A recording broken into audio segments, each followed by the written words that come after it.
All right, overcoming the price objections. I will let you know this is really difficult to do in under a couple of minutes. So first and foremost, adding value, the number one objection. Most people, when they sit there and they come in, it's amazing to me how many sales reps walk in and they drop off a catalog or they say, hey, do you want to buy my product? And the one thing they don't do is they don't do enough research about their customer and they don't do enough research about their product to actually bring value to the customer. You got to admit that not everybody shops at Walmart. Not everybody shops at Sam Club. There's a reason for Target. There's a reason for Lord & Taylor, is because people understand the value that is brought to the market. The problem is that sales reps don't take enough time to hone their skills and learn about their customers' needs to come in and actually make a value-added proposition.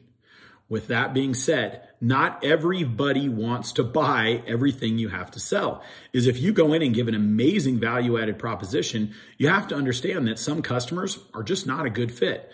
They either have all their current needs met, or right now they don't have a pain point that's worthy of them changing.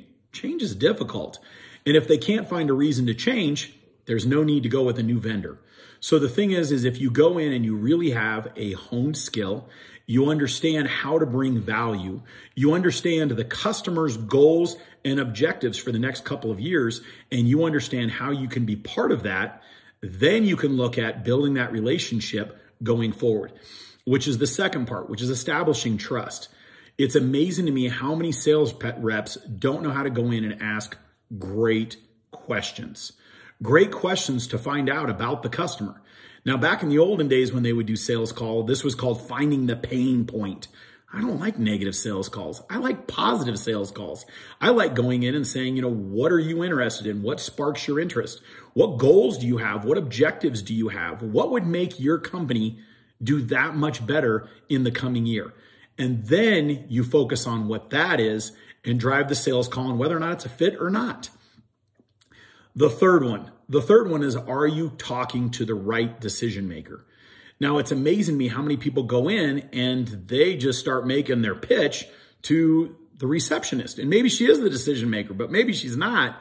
But it's crazy to me when I see a sales rep go in and they're like, blah, blah, blah, blah, blah, blah, and they spit out all their stuff. And the person says, could you leave a price or could you leave a quote? You're not talking to the right decision maker. If you sit down and you find out, and one of the most common things I say is, I actually go in and I kind of put it on them as I say, hey, are you in charge of all of the budget and all of the decision making when it comes to purchasing this product or service?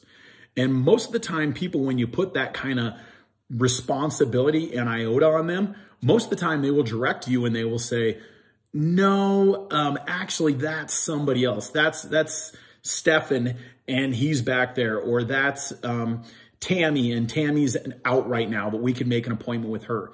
That quickly sets up on who the true decision makers are. So I don't go in and just start making a pitch to anyone. I go in and I try and find out, who am I going to bring the most value to so that it's not wasted on someone who's an influencer in the organization? And everybody's an influencer. And I try and look at who is it going to make the biggest impact on. The last two, be prepared if you walk in and you talk to somebody and you make an amazing pitch and they say, wow, I really like your product. I really like your services. Unfortunately, I just don't think it's right for us right now. We just can't afford it. Be prepared. And the thing is if you're not prepared for the price objection of, well, why is it not in the budget? Why isn't it going to work? How could we make it work? How could we budget it for next year? If you don't come up with those great, compelling questions and don't see on how we can overcome it, could we spread out the payments? Could we do things like that to make it fit in your budget and make it work for you? And last, but certainly not least, is the pleasant, we don't have the money this year. It's not in the budget. Your competitor is half your price, and the truth is it's a very comparable product.